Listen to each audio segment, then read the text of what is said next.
Hello, ladies and gentlemen, this is Felix Reynolds, and welcome back to my next video for War Thunder Ground Forces Closed Beta. A big patch just hit today, January 13th, and it was, in a very literal sense, a game changer. A lot of really cool stuff came in on this patch, a lot of new tanks to play with, including some very iconic ones from World War II. And so without further ado, I'll cover those really quickly, and then jump right into what everybody wants to see, which is tanks blowing up other tanks. So, first off, just a slight little adjustment. You can no longer select the Japanese or the British tabs anywhere. Don't know why, or if that's supposed to hint at something to come, perhaps an American tree, as that's still left in, along with the two countries that do have current tank trees. But who knows? We'll see. It's still closed beta, whatever. So, big things in this patch are new tanks, and not only new tanks, but they've actually taken out some of the tanks which were in the beta previously. For Germany, notably, you can no longer select the Panzer IV-F or the Stug assault gun.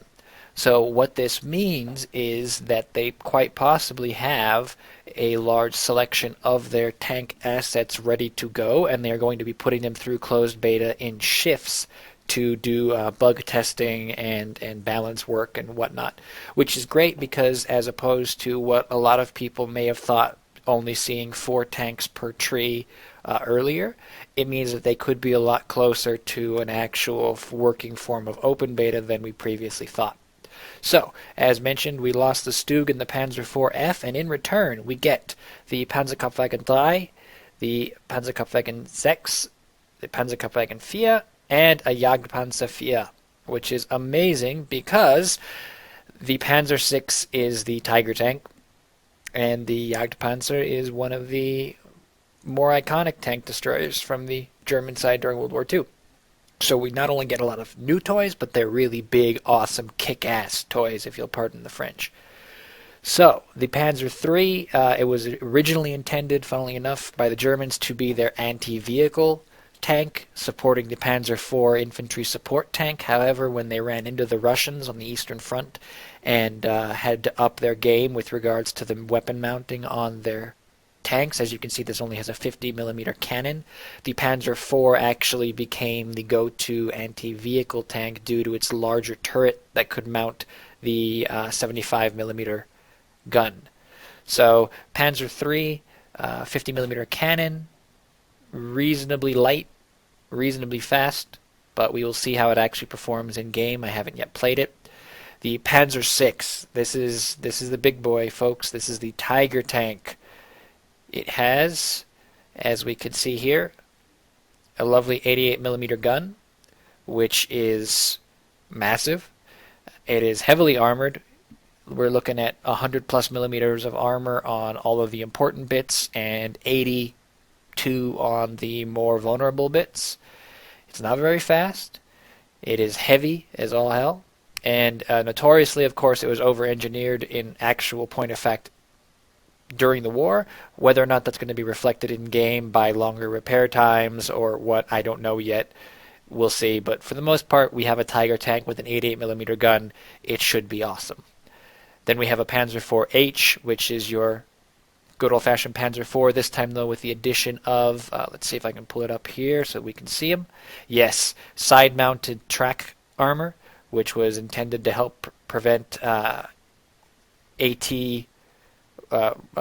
recoilless rifles and AT infantry weapons from hitting the tracks. They were designed to sort of just absorb the impact and then bounce off.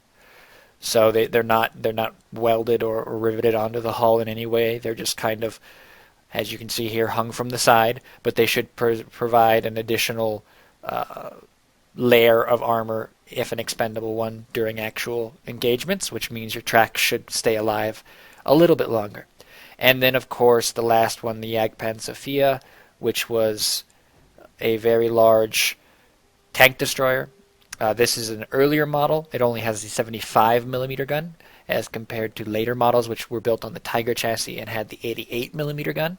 However, it has very low silhouette, very much like the Stug, sloped armor almost everywhere, so it should be a tough nut to crack if you can find a good position to set up with it and actually take your shots. And then, of course, the Flak Panzer I and the Panzer II-C reserve tank are still in, but, who really cares about those? On the Russian side, we have this wonderful fat man. This is the KV-2 1939, which was an accompaniment to the KV-1 heavy tank that mounted an absolutely massive 152 millimeter howitzer that fires HE shells. So how effective this is going to be in game versus other armor, I don't know. But in general, you're going to have to aim for the softer, less armored parts of your target in order for the HE shells to really do much. But it is a massive gun.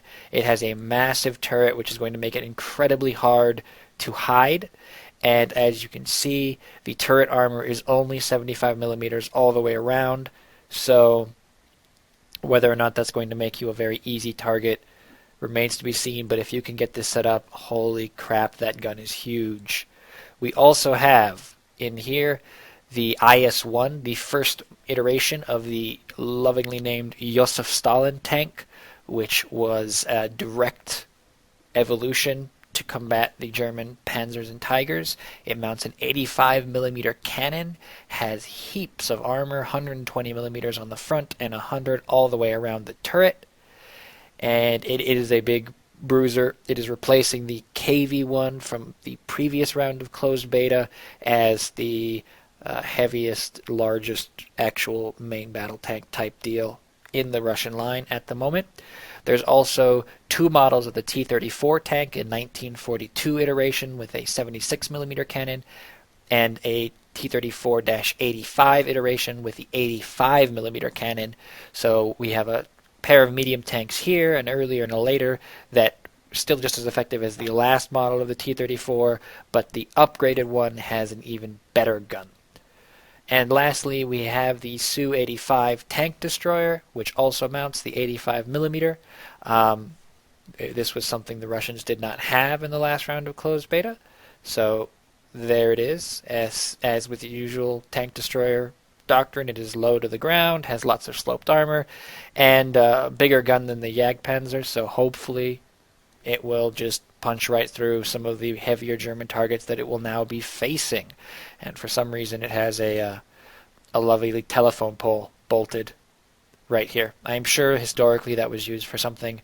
I will have to look that up, but for now, ignorance is bliss, and let's shoot things. So since I took the Germans out in the last game, I'll go ahead and take the Russians out in this one. But before I do, one of the things I'm going to do is purchase a crew slot with the completely fictional lines that exist here. And let's go ahead and pop in an airplane so everyone can see how exactly... I don't believe I have bombs for any of them. Let me check quickly, though. So we've got no bombs, no bombs. All right, well, we'll just take this white one because I like it. It's got a lovely color scheme, and everyone can see what the airplane aspect of the War Thunder Combined Arms game will look like, or at the very least the biplane aspect of it. Hey everyone, sorry about that weird audio cut, but upon reviewing the footage, I realized that it would be a smart idea to break up these impression videos into a tech tree and then a gameplay part. So this is the first part. The gameplay will get edited and uploaded very soon. So I hope you come back to watch that. And until then, good hunting and take care, folks.